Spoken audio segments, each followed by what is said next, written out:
Jürgen, is Gravenberch's medical underway? How pleased are you to get him over here, and what role do you see him filling for you? I'm really sorry to disappoint you directly at the start, but you cannot talk about that because nothing really happened yet. All the decisive stuff has to happen. So it's Friday, right? If something happens, we can talk about it on Sunday. Yeah. Okay. If it is to happen, would that be the only arrival on deadline day? What would it be? Would it be the only new arrival on deadline day, or are you in the market for other reasons? Whatever. It's deadline day, so I don't want to kill the excitement of the people. You never know. But I'm busy today with other things. Yeah. With that in mind, then, is Konate fit for the weekend? Obviously, you got Virgil suspended and back onto transfers. Is centre half the next area that you're looking to strengthen? Could there be a chance even that you do it today? Just thinking that obviously Virgil's. If we could bring in a centre half for a weekend, we would think about it. No, we can't. Ibu, no, will not be ready for the game. How difficult then, whoever plays, is it to keep Villa quiet? And obviously the way that they've started the season, it looks like they could be a threat for the European. Definitely, there will be.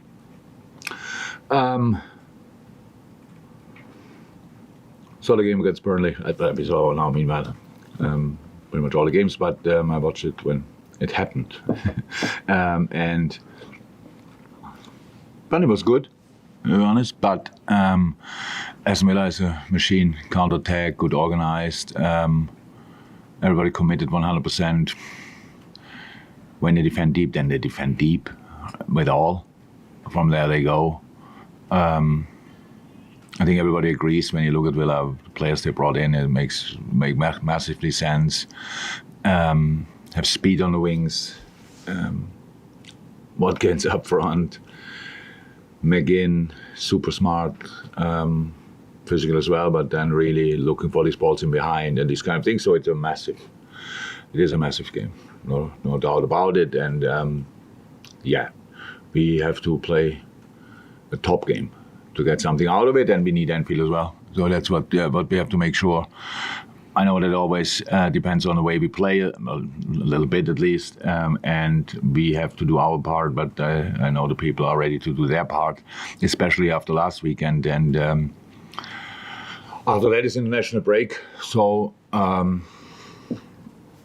we could make a good start or turn it into a really good start into the season, result-wise.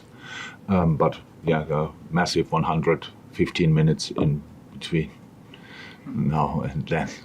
I'm sorry to ask once again, but just to check, has there been any offer at all for Mo Salah as yet? And I take it that your position, the club's position, remains the same as regards if an offer were to come in? So the position remains the same. Absolutely, no doubt about that. We cannot. That's how it is. But nothing else to say. No offer.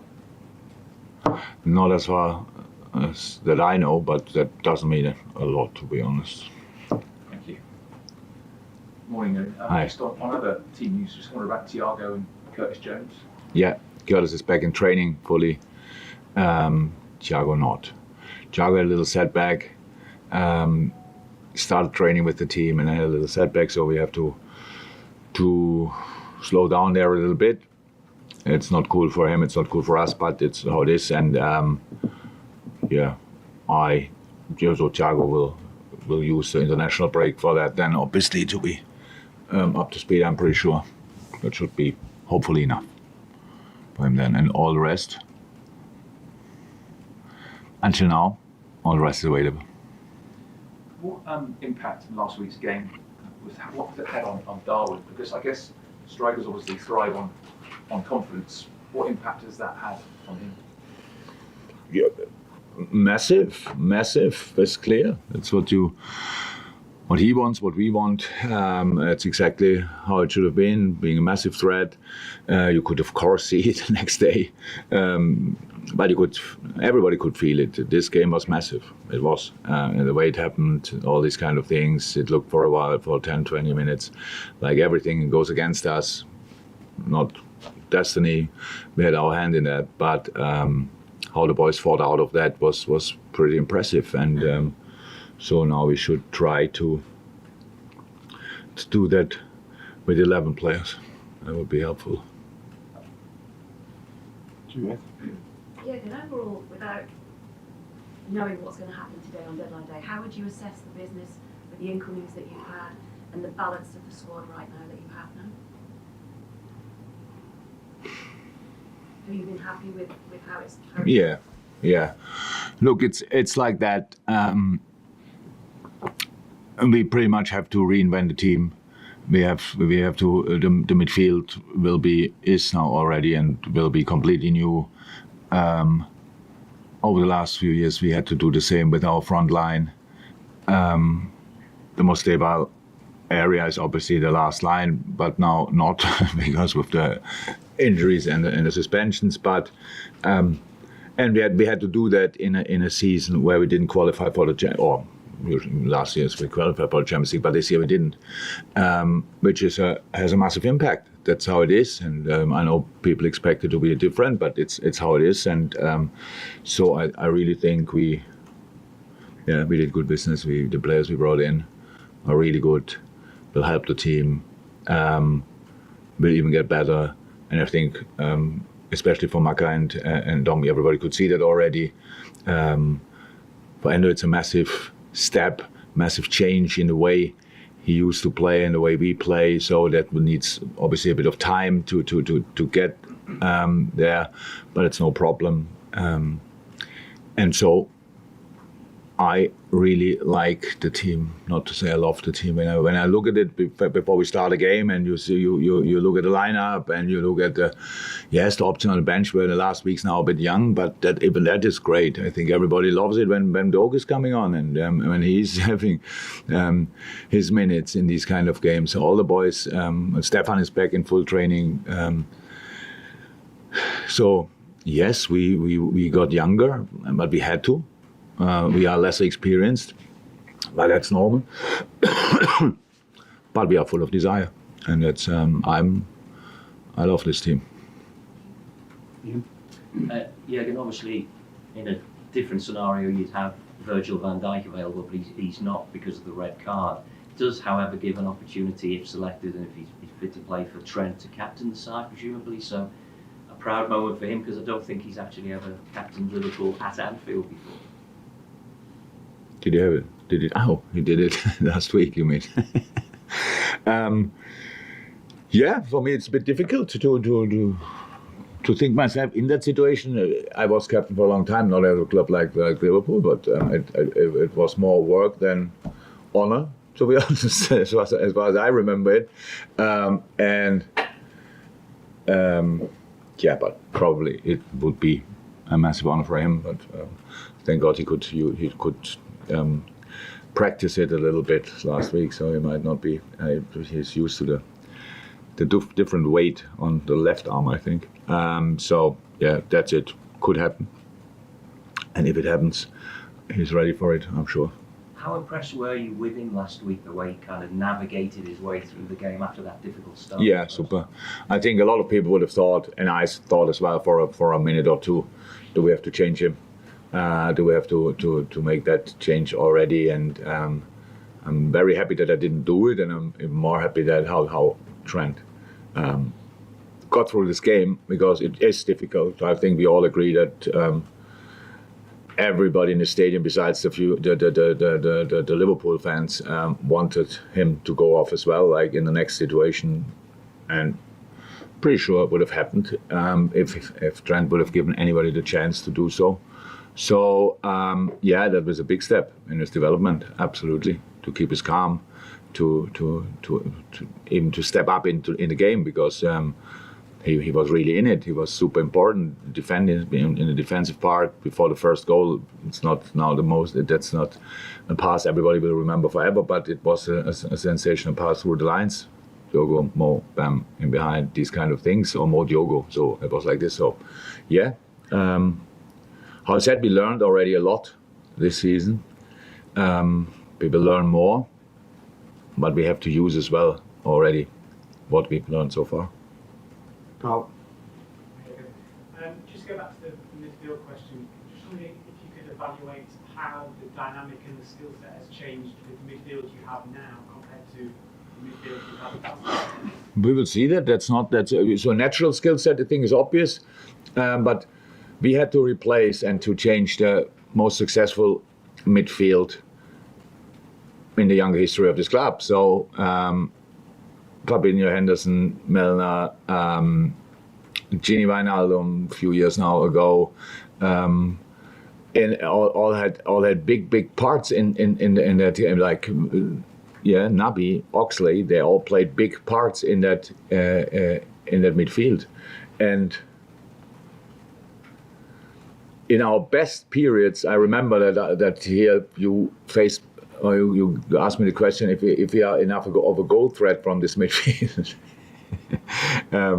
When we scored all the goals from the front line, I think we have much more goal threat in midfield now. That's definitely the case. But the work rate these guys put in, the stability they gave us, that was second to none, and that's what we have to create as well. Definitely, we will see how we do that, because we can play different systems. We have to think about that during the season, definitely. But we are still early in the season, and we have to find into the season, and you do that not with 12 changes in 4 days. You do that with keeping things like they are and going from there. And that's what we do in the moment, but we will keep our eyes open, what is the best for the specific lineup, and then we will adapt. So, but I think it's clear we have other players we brought in have real quality in young and in a super way, really excited about the opportunity of being here. So that's a cool mix. Any more for you open? So, Mark, go on. Alexander Chefrin said yesterday that he doesn't feel the Saudi League is a threat to the big. Sorry, well, who said that? Alexander Chefrin. Oh, our president. Yeah, he doesn't think that the Saudi League is a threat to the big clubs of Europe, because he said Mbappe and Haaland don't dream of playing in Saudi Arabia. Yeah, then they can play alone here. Oh, cool. But your club has been more unsettled than most this summer by Saudi, because you've let 2 players go. You've had interest in Alisson and Mo. Do you think Chefrin's right, or do you think you can actually be prepared for this to happen in January and to happen next summer in terms of these clubs being looking at your better players? I don't know 100% yet, to be honest. But I don't think the Mbappe and Haaland example is a really good one. If you took it like that, or you took it out of context, I don't know. I didn't see what he said.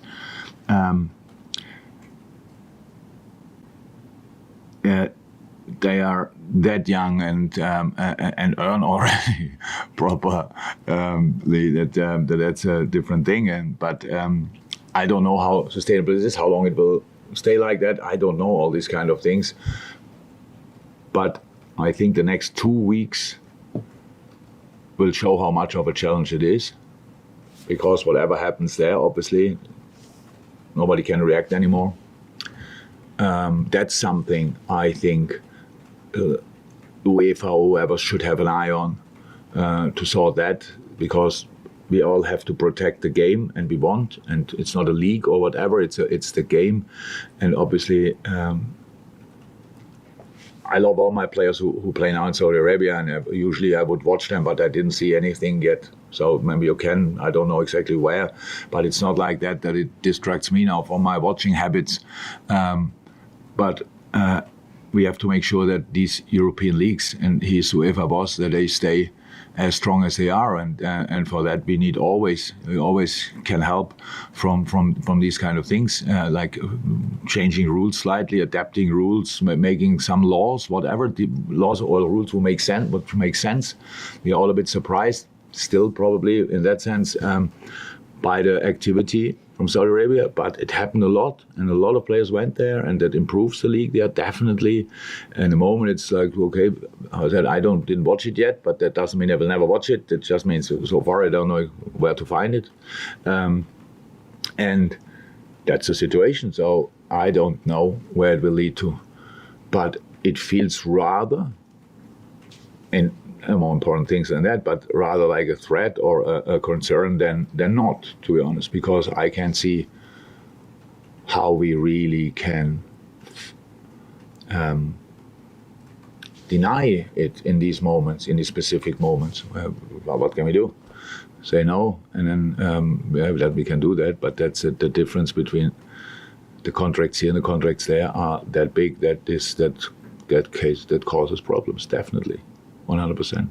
Thank you so much for watching. The new season is here. Come and join us over on redmenplus.com for fantastic shows, pre and post-match content, journalistic insights into all Liverpool's transfer business, documentaries, interviews, features and more. Head to redmenplus.com, sign up today and fill your boots with Boss Liverpool content.